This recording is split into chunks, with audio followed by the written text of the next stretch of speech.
Senator, welcome. Let me just start out by asking you, what is a socialist these days? I mean, I remember when a socialist was somebody who wanted to nationalize the railroads and things like that. That's not the case today. Is that what you have in mind? I am proud of being the longest-serving independent in the history of the United States Congress, and proud that my state of Vermont allowed me to do that. When we talk about democratic socialism, I think it's important to realize around the world like Denmark, Norway, Sweden, Finland, who have had social democratic governments on and off for many, many years. And we can learn a whole lot from some of those countries. For example, the United States is the only major country on earth that doesn't guarantee health care to all people as a right. And if you look at the health care systems in those countries, you know what? Not only do they cover all their people, much more cost effective than we are. We end up spending almost twice as much as they do. In terms of education, Bob, all of those countries, in Germany, Austria, many other countries, you know what they say? That in a highly competitive global economy, all people, regardless of their income, should be able to get a college education. College education is free in those countries. That makes a lot of sense to me. In terms of child care, our child care system today, talking about Mother's Day, is a total disaster. Those systems are much better. By and large, what they do is many of these countries have higher voter turnouts than we do. They have governments which do a lot better job representing their middle class rather than a billionaire class which has so much power today in our economic and political system. Well, would you consider yourself more liberal than the most liberal Democrat?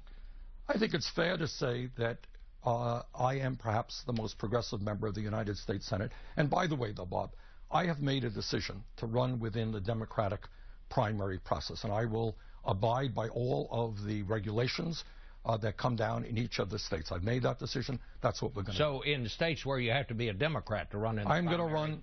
You'll be I'm running as a Democrat in the Democratic primary process.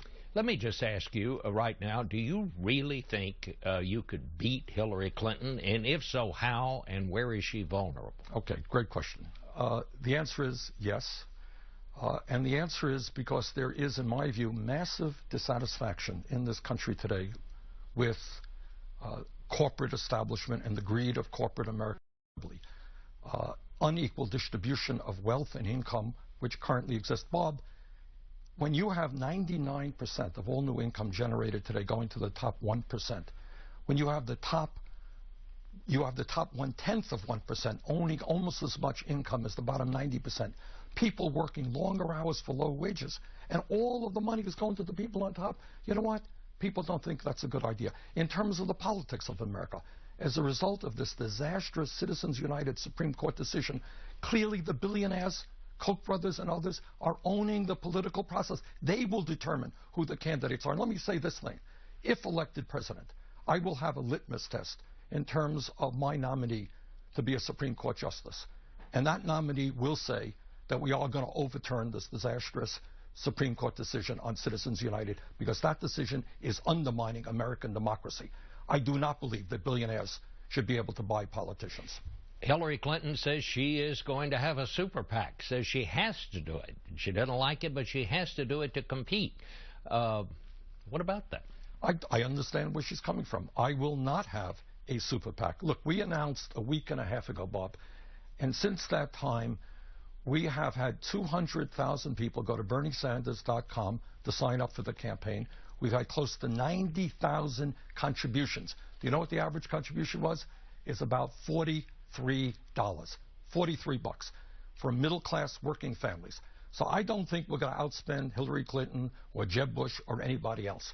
But I think we are going to raise the kinds of money that we need to run a strong and winning campaign. Threshold question. Why would you be better at all of that than Hillary Clinton? Well, first of all, let me say that I have known Hillary Clinton for 25 years. I respect her and I admire her.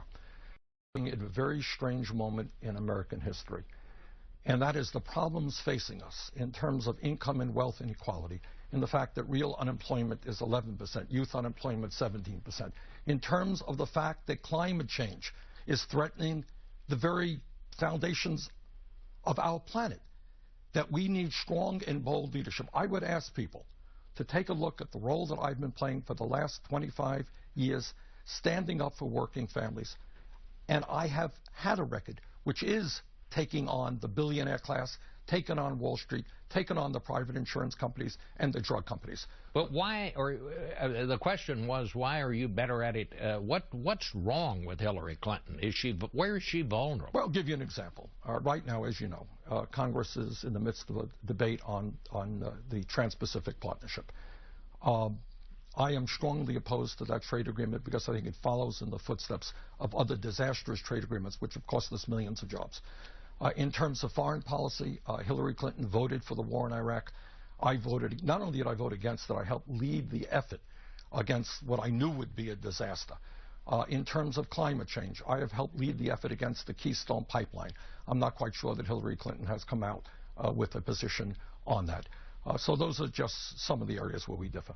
Bernie Sanders, we thank you for being here. Hope to talk to you again as we get down the trail, and we'll be back in